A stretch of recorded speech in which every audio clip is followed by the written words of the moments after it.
Again, thank you guys for showing up this afternoon. My name is Rich Backler, one of the science consultants for Wayne County RESA. And obviously you've been hearing Nathan and I kind of get ready for this.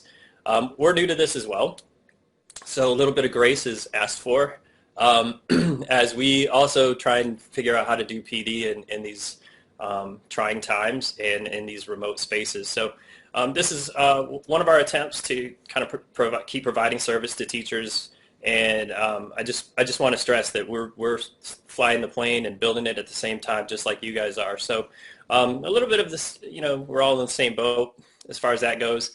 And what we thought we would do today is just provide a basic overview of some of the things that we've learned from teachers as we went from, working on NGSS in classrooms face-to-face, and some of the things that we've learned from the teachers who have moved into more virtual spaces over the last couple of months. So Nathan, you want to introduce yourself? For those who don't know me, I'm Nathan Spencer. I'm also a science consultant at Wayne RESA, and I'm glad to see so many of you here. We actually had, I think, 86 registered, and it's pretty exciting, and I hope we get all of them. And I'm looking forward to working with you today, and I concur with everything that Rich said. I always do. All right? Thanks, Nathan. And this is, we have this in meeting settings, so you won't see the Q&A function in your screen, but we will be using the chat. So feel free, introduce yourself, let us know where you're from, and then as well, along the way, Nathan and I are both going to be monitoring the chat. So if you have questions or comments or things to add to the conversation, please do, because we want to obviously make this as interactive as possible, even in a remote setting. So. And I wanted to start with, going back to the idea of what did we learn from during the spring when COVID shut our school buildings anyway. We know that learning didn't stop necessarily, but I wanted to share this little study from WestEd, a nationally well-recognized organization, and they did a survey of around 400 middle school teachers and asked, what were some of the things that you learned? And one of the sort of the bad news things, and this is middle school science teachers in California, 88% of them said that their kids were experiencing less science, right? So even at a middle school level where there should be time dedicated, that is a real struggle, right? So as we move into the fall, we know that time is an issue, especially at the elementary level, but it can be an issue all across the board. I think we have to readjust our expectations in terms of time, but make sure that what we use our time for is really high leverage and really important in terms of developing these young scientists that we obviously need more of right now. Another piece of data that came out of that, and this is not a condemnation, we were trying to figure out what to do at that time. But one of the other data points that came out of the survey was that teachers forced to teach remotely or online resorted to or reverted back to some rather sort of old school tactics, right, or pedagogy. And that was watching a video or reading about stuff. And while those things are important, we know that like developing an identity for science and actively engaging in the practices of science is how we really teach science, or how kids really learn science. And so again, not a condemnation, we were doing the best that we could. But as we move into the fall, Nathan and I are thinking about how do we help teachers keep engaging students in those practices, because as the title suggests, this is a student-centered. Well, we believe that NGSS is student-centered, and really it's up to us to figure out how, right? Another sort of, we're going to get all the bad news out of the way first, I hope. So another thing that we're dealing with, obviously across the board, is all the different tools that are being thrown at us, LMSs, Zoom, Schoology. And so one of the things that we know about teacher practice is that there's sort of this code switching that has to happen. Whatever you learn in PD has to be then transferred into your own classroom context. And that adds another layer of challenge, especially when so many different things are being thrown at us, right? So that's another issue that we want to address today. The short answer that we would support is it really isn't about the tool so much as if we can stick to the pedagogy that we know is in the research, that we know is in NGSS, and do the best that we can in terms of making that pedagogy come alive in whatever setting that we have, and using whatever tools are available. So again, here's the bottom line, right? The students' ideas, what they bring to the table into a science classroom, are really the raw materials that we have to work with. And if we can engage students in cycles of activity that mimic how science really works, then we have a fighting chance to keep kids engaged over the long term. And, I think one of the things that we really see is that we're really needed right now. So how does that play when we know that language, identity, and science are so closely linked together? I'll share just a quick clip from Dr. Brian Brown and his work on science in the city. Go ahead, Nathan. Thanks. And for students, it's difficult sometimes to sound scientific and feel comfortable. Conversely, for teachers, they expect these 15 and 16-year-old kids to sound like scientists, which is very unreasonable. And so the nature of the way we talk in classrooms is we play what my colleague Dr. Jean Lithcott calls a game of guess what's in my head. So we ask scientific questions, we ask students to answer them, and then everyone loses in the end, right? So the idea that's fundamental is that a lot of what students know and are really, really clear about is communicated in non-scientific language. And we need to prepare teachers to really understand that there are these rich parallels between the way that students understand ideas and the way that they can communicate them in both science and non-scientific language practices. Right. So if that's, if we buy into that idea that a lot of what students know and are clear about in terms of their science, and they bring those things to the table, when we're face to face, really highly skilled teachers can parse out what those understandings are.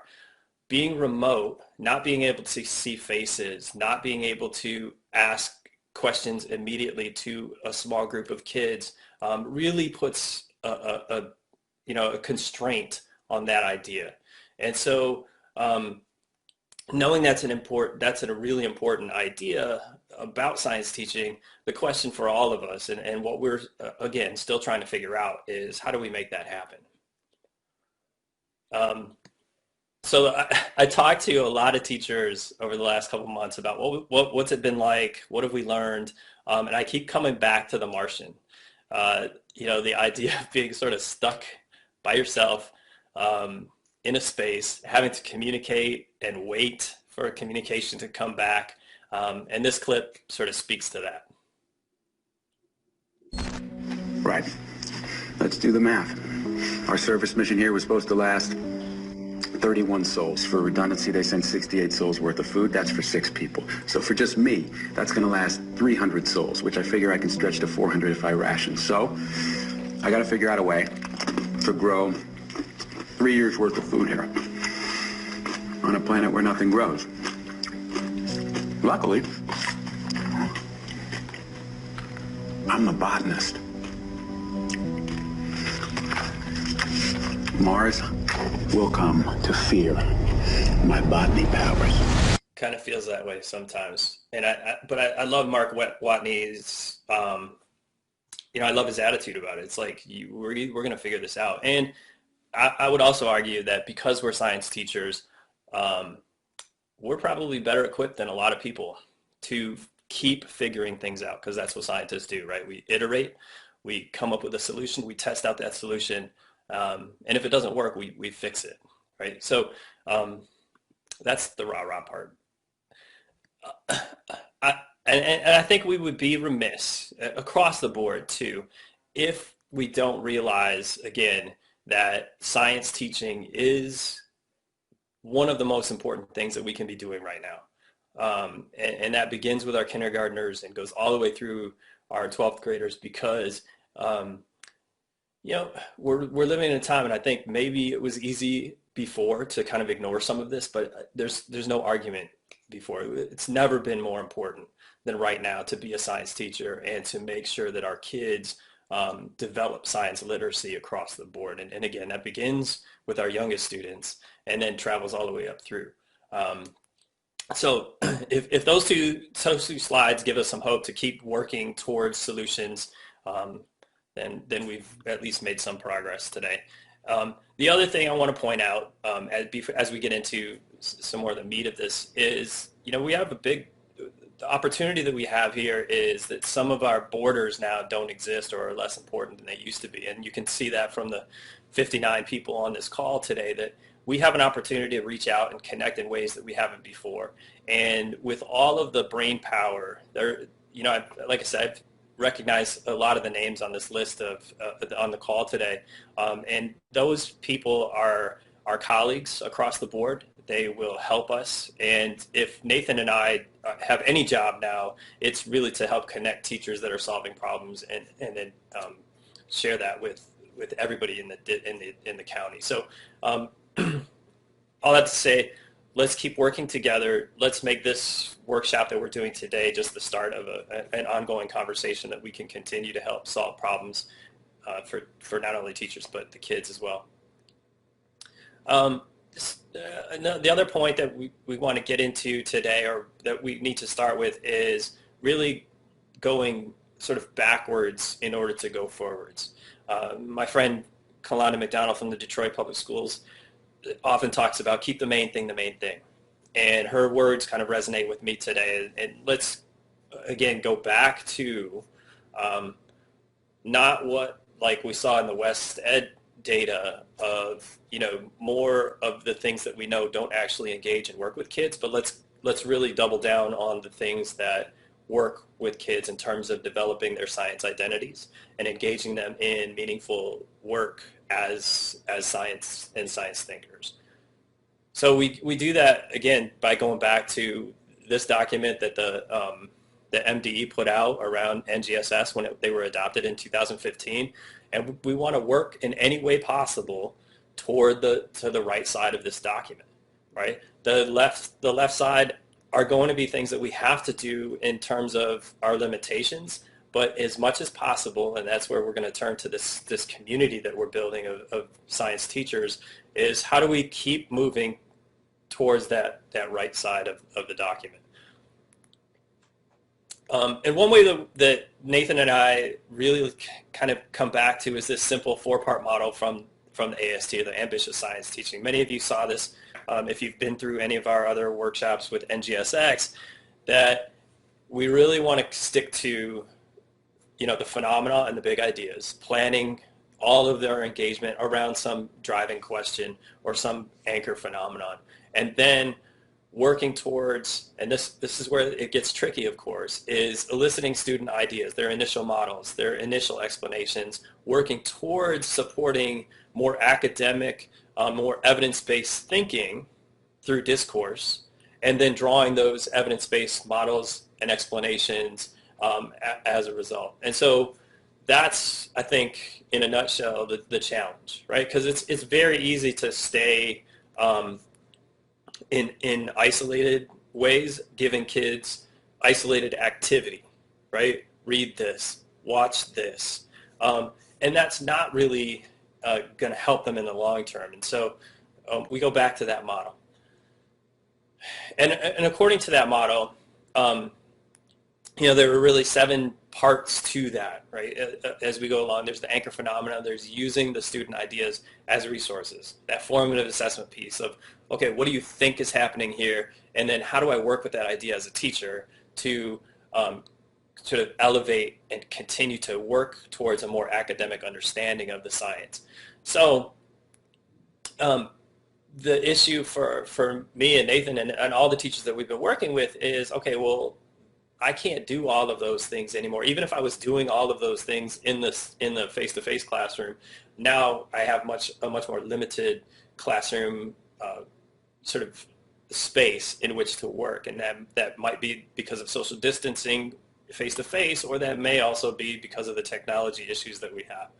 So with that understanding, we're really thinking about how can we make that happen again in the spaces that we do.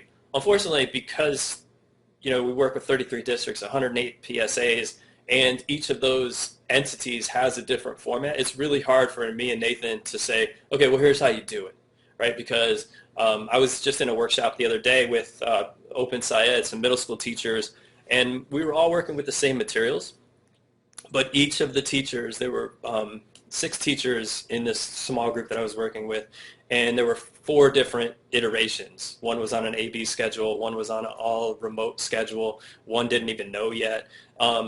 And then, so I think it's a matter of like thinking again about what are the key pieces that we want to bring with us, no matter what the tool we're using or no matter what our format is, and being sort of flexible to move into different spaces. So we highly recommend going back through, no matter what grade level you're talking about, but the Council of State Science Supervisors put out through STEM teaching tools their guidance documents. And again, we've got like 1 million guidance documents flying around, but this one really goes back to supporting those key processes, right? Starting with a phenomenon, engaging with student ideas. This one happens to be through notebooking, and then continuing to push those students or support those students to develop more complex understandings through discourse pieces. So I highly recommend that you take a look at those, at a later time, or process those with a PLC. And so I know, and Rich and I both know what a lot of you are thinking right now. All right, Nathan, we get what you're laying down, we hear what you're saying, but how in the world do we do all those things that we just mentioned, the whole cycle that Rich just talked about, that seem to work so well in a face-to-face environment with students in groups? They're physically able to work together, they can share, they can discuss, they can engage in the science practices, and so on. To students being miles apart and on a computer where they can't seemingly do these things. So where it seems we have to go back to, like Rich mentioned before, old school, and give students information rather than students doing the work of making sense with their peers. Well, here today is what we're going to talk about, a process of thinking that Rich and I were both introduced to from various teachers we've worked with, through curriculum development groups like Open Syed, and through national science training organizations. So we've taken ideas from those different places, and we'll introduce kind of one way to think about this idea of adapting your science units that you already have, that exist, to ensure that sense making in the classroom still occurs. But in order to wrap our heads around this idea of adapting our curriculum for a remote environment, there's some things we have to consider, and I'm sure all of you have been already, but we'll just talk about them for a split second. So some of those considerations have to do with asynchronous learning environments versus synchronous learning environments. So asynchronous being where students are on their own, on their computer with work or activities that have been given to them by the teacher, and they do it by themselves. It could be interactive as well. Versus synchronous, where we're synchronous right now, where we are learning together, we're talking together, we can converse, have discourse. So it's really essential to determine which aspects of the unit you want to adapt can be done by students asynchronously. Any time that you spend with students in a synchronous virtual environment like this, it should be intentionally planned to engage students in discourse and with small groups, whole class small group discourse. So it needs to be intentional. We also think about the kids who have limited or no internet access, right? It is a possibility in most places, and a probability in many, that some students will have limited to no access. There may be, for some students, many reasons they're able to be on the internet very often. So how will they access the phenomenon? How will they get to the readings and do the activities, right? If they don't have access to these things if we're in a virtual environment.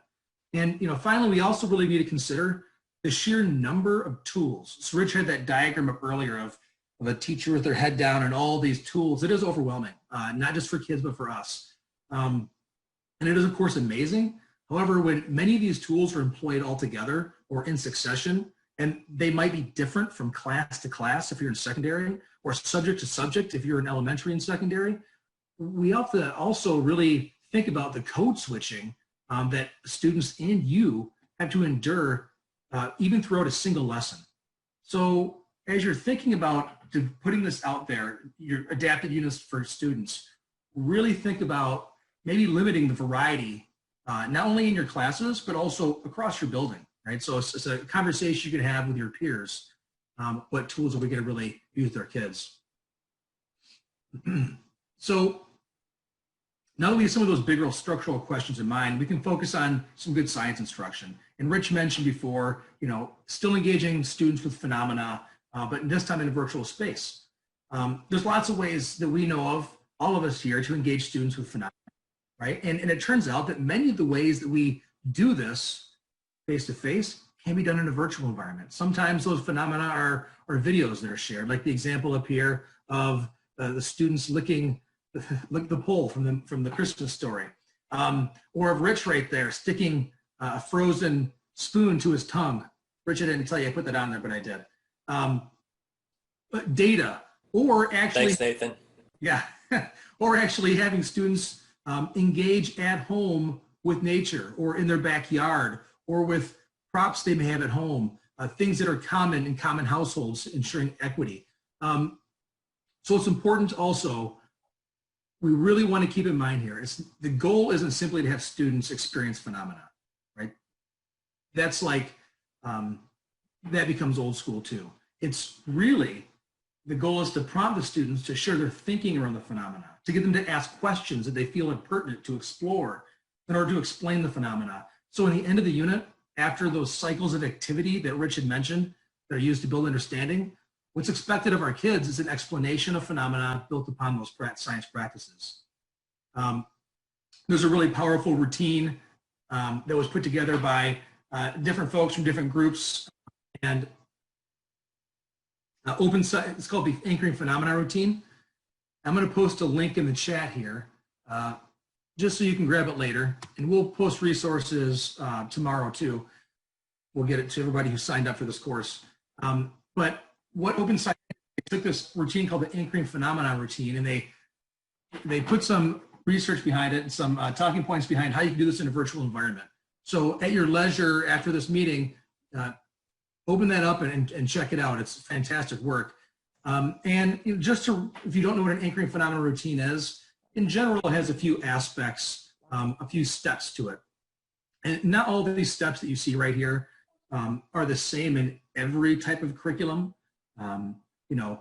OpenScience uses this and Storylines uses this, but all the things in here are parts of most high quality aligned NGSS curricula that I and Rich have been involved with, right? So for example, sharing initial models and constructing driving question boards. These are all really powerful tools we want to continue to do in a virtual environment. We also don't want to leave out other important tools like making your thinking public and students using notebooks. And we'll put a link later on to a way to actually make student notebooks using Google Slides. It's another powerful tool. But still, we can still have students do science notebooks and then take snapshots like the one you see right here and share that with us as the teachers or with our peers. So we want to be able to use notebooks and make thinking public in our virtual spaces. And then, as we in this meeting all know, the absolute importance of discourse as it relates to student learning. So, and we know that in order to have students use these science practices to get an explanation of phenomena, talk is essential. But in the virtual environment, it requires us to think about what this looks like in a little bit differently. So we can include talk that happens in discussion boards, right? We can use tools like Jamboard, different whiteboard apps, whole group discussions if we're in a synchronous environment. And even, I worked with a teacher last year who learned really quickly when all this happened that she had a number of students who could not actually get to a computer or had very limited Wi-Fi. And so what she did with her school's permission is got permission from the school and the parents to use phones. So they did conference calling with small groups through their instruction. It was a really powerful way to ensure that students were able to still discourse with each other. So that's a highly important goal. So now to the nitty gritty, what does this actually look like in practice? There's some more things to think about first. So OpenSciEd, we mentioned before. OpenSciEd, we mentioned before, they put together a resource, some guidelines for engaging students in three-dimensional instruction virtually, and they put this language out. And the language here presents important aspects of an adapted unit, and the descriptions we see here lead to a fairly formulaic method for adapting a unit. So first, you determine which parts of a unit is best done synchronously, and then you determine how students will engage with the synchronous portions that lead to discussion, right? And then at the end, where we see where it says virtual class post-work, how are they going to apply that learning? So go ahead and take a second to read over the first three: virtual class pre-work, virtual class post-work, and virtual class, because we're going to use these throughout the rest of our time together. So in essence, if this language were to be in graphical form, it might actually look a bit like this. So if we think of the cycle that Rich talked about earlier, right, the ambitious science teaching cycle, where we plan for engagement with phenomena. If we think of that cycle, and we think of this as like a cycle within the cycle. So we have this class work, this virtual class pre-work, where we prepare students to engage in discourse during a virtual pre-class session. And then that leads us, the things they do in that pre-session are all work that'll help them come to a live session that is purposeful and grounded in discourse.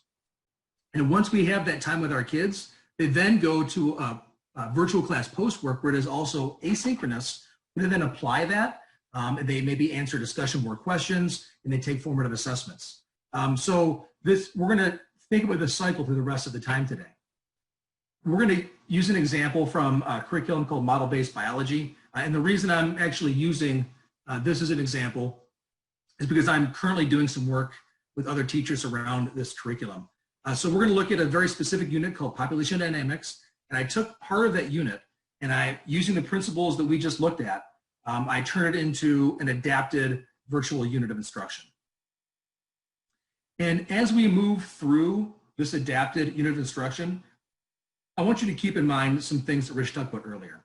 So we first have the cycle, so planning for engagement and eliciting ideas and supporting changes in their thinking. And then also think of all these other points that Rich brought up.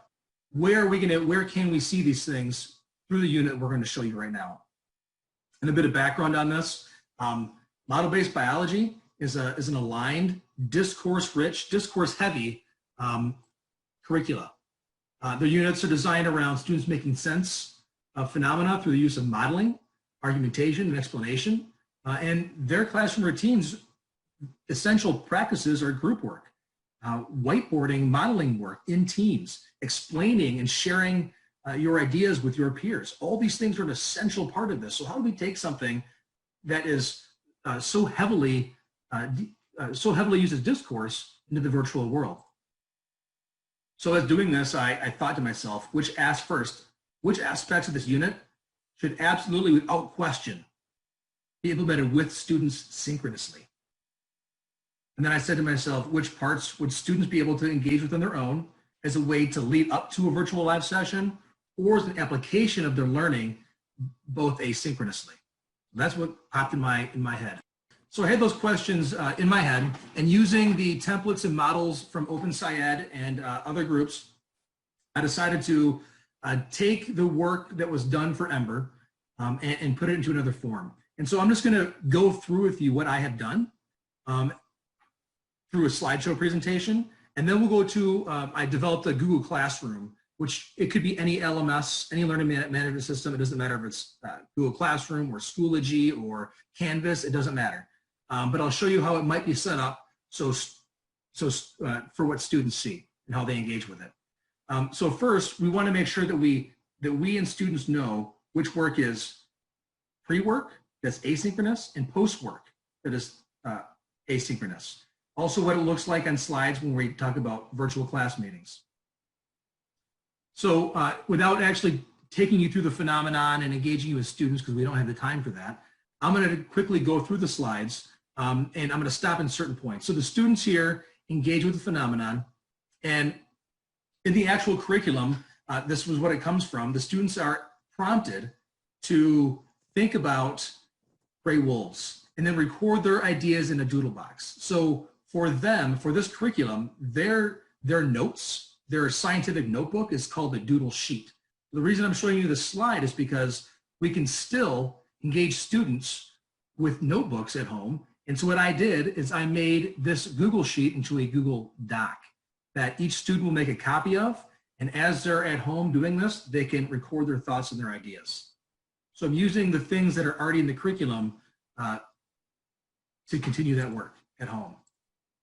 So as the students go through, they're introduced to wolves and how they've been dying out on Isle Royale. They're introduced to Isle Royale. And here's the crux of it. They're asked to then look at this graph and think about how the wolf population has changed over time. Now, what they have to do at home is they have to draw what they think this graph looks like between 1959 and 2015. And in order to do that, I give them specific directions that are different from what is found in the actual curriculum. So they have to sketch this onto the Google slide, and they're given directions to do it. They're going to record this in their doodle sheet, and then they're going to share via discussion board what they drew and why they drew it that way. So they're going to share their thinking via discussion board. I think it's important to note here that in the class, the students would be thinking on their own. It's like a stop and a jot. So they're stopping their thinking, they're jotting down what they think, then they're going to share with the class. Because this first part is going to be in an asynchronous environment, as you can see up here, an asynchronous environment, they're going to share their thinking via discussion board. It's also important to note that, and many of you think of this right now, some of these tools are really, they're difficult for students to use. So anytime you have guidance for students, so I put in here a link to a video that shows them how to use Draw in Google Slides. So little things like this, tips and tricks for this. We won't listen to it. So then stop, we're finished with the pre-work. So right now I'm preparing the students to actually come to our virtual class next in order to share their thinking with the entire group. And then this goes on. So now we have virtual learning notes. Now we're actually in the class. So now we're going to engage students in the class, and I use symbols here to help us talk about, so students know when we're about to do a group share out. And it goes on. So as you go through the curriculum, we're now in a live session here. And one thing I want to share with you is the creation of a driving question board, a tool that Rich had talked about earlier. That's going to be important for the things that, for students for sharing their ideas and their noticings and wonderings. So I'm going to use Jamboard as a tool to engage students. And Jamboard, if you haven't used it before, Jamboard is a Google application, and it allows anybody to create sticky notes and ask questions or make points on a board, on the Jamboard. And so what we would have students do is to create a sticky note, and they would ask as many questions they have around that phenomena, questions they think they need answered in order to explain the phenomenon. So here's you integrating another tool that can be done both synchronously and asynchronously with the students. So as we continue our synchronous journey, I'm going to escape here. I'm going to show you what this will look like on Google Classroom, on our LMS. So how will students engage with this work through an LMS? All right, so not having to understand how Google Classroom actually works. What I want to show you is the way I set up this classroom to enable students to engage with this adapted curriculum. A couple things of note. I made sure that certain things are always there for students to see, including our classroom norms and the work. So a summary table and a doodle sheet. So this is their virtual notes. What I want to point out here actually is that students have access to the slideshow that I was just presenting to you, but only to the slides that pertain to their pre-work. So something that's really important here, and I'm sure you've thought of this before, is that what we don't want to do is we don't want students to look ahead into the curriculum. We want students to only experience what we need them to see at this point so they can continue on their sense-making journey. And so when I share this with students through this, this LMS, they only see what they need to see at that certain time. As I mentioned earlier, one of their parts of the pre-work is to actually come in and share their thinking around the phenomenon. And something I wanted to point out here is Rich and I both talked about how discourse is highly important to continue with discourse. And how do we do that both synchronously and asynchronously? One way to think about this in an asynchronous way is through discussion boards. And as we know in the classroom, students often struggle at first with sharing their ideas and sharing their ideas appropriately. And so one thing you can do is you can have students not only share their thinking, but also respond to other students on the discussion board, like many of us have done in our college courses. But something to keep in mind, though, is we can still use powerful tools like sentence starters. So here I posted that they must respond to 2 other students' graphs and reasoning to keep our norms in mind. And also here are some sentence starters. So students can use these sentence starters as they respond to their peers. So it's important to continually use the same powerful strategies that we used prior to this whole virtual world we're now in. I'm going to attempt to go back to my PowerPoint. I'm hoping you can see it. All right. So one more thing to point out here is that through the virtual sessions, something that should not go away is if we're going to engage students in discourse, we still need to ensure that we can engage students with classroom norms, build community in our virtual environment. I learned this from some teachers. This is the Open SciEd norms, and one way to engage with norms is to go back to use Jamboard again. You're going to see Jamboard as a feature that I'm using here. Because I use Google Classroom, I'm using as many Google tools as I can. And so what students would do here is that they can engage with, how are we doing with our virtual norms? And it allows students to then take any of these Post-it notes that were made and talk about where we know we're doing a good job and where we might actually need some improvement as a team. So it's important to, not only in the classroom, but also in the virtual classroom, to come back and reflect on how we are doing with discourse over time. How is our classroom community? Well, we have to continue that work if we're going to continue with discourse. Absolutely. Hey, Nathan, can I build on that for just one sec real quick? I love it. So, you know, we hear a lot about, you know, working with building relationships at the beginning of this year, addressing social emotional learning. And I would argue that doing science helps you accomplish that, right? Because in terms of making those norms up, I think we're using science as a way to build community. And again, going back to that original, or going back to that slide where we have all these community-based problems that science really should be used to address, I think that's an important point, right? That it's not one or the other, but that through science learning and these kinds of experiences, we can build social emotional learning and community building at the same time. So. Absolutely. And so as we go further into this, just to give you a couple more examples, in this lesson, the students are also asked to engage in a reading activity. And the reading activity is used to help them make sense of the phenomena. And the question then remains is how do we have students do an interactive reading activity while they're at home?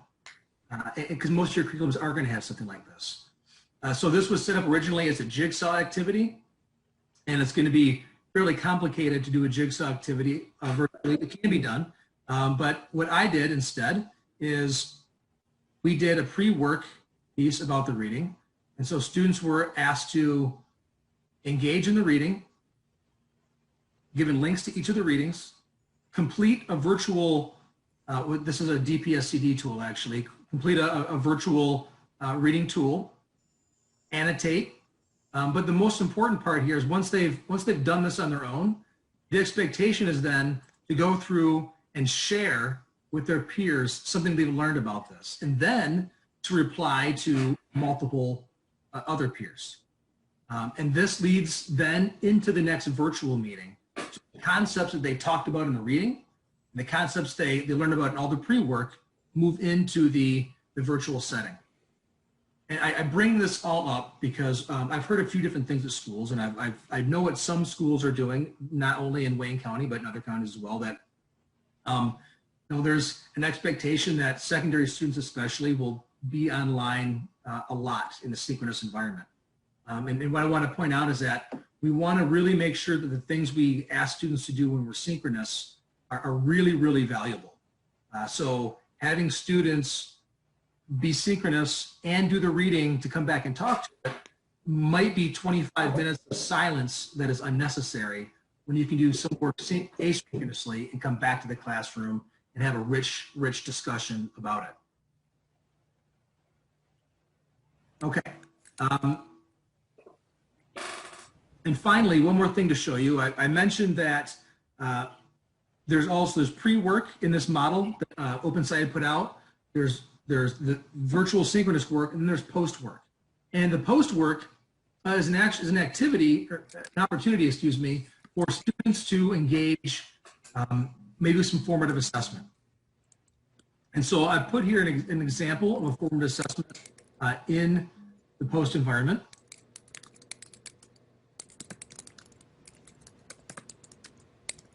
So the students are prompted.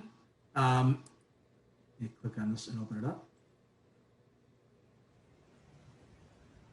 Here we go. So here in this post work, the students are prompted to draw a diagram to show how we might think of the different parts of the Isle Royale system, how they interact with one another, and then to draw a model of that system. Once they've done that, to explain the reasoning in a discussion board, and then respond to others. And this actually stems from systems thinking, one of our cross-cutting concepts. And as if you've ever been with me before, we've talked about how to use cross-cutting concepts in a formative way as consistently as possible. So again, going back, I'm going to share a different screen here.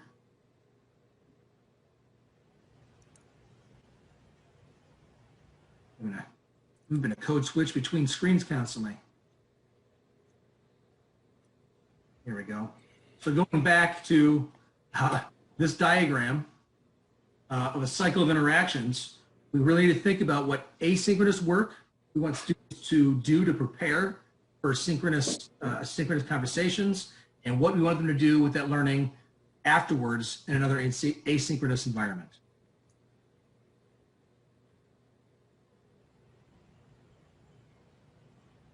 Okay, and I skipped these slides. So just another thing to point out here is that it doesn't matter what platform you use. What does matter is that we're really thinking about the work we want students to do prior to meeting with them in a synchronous environment.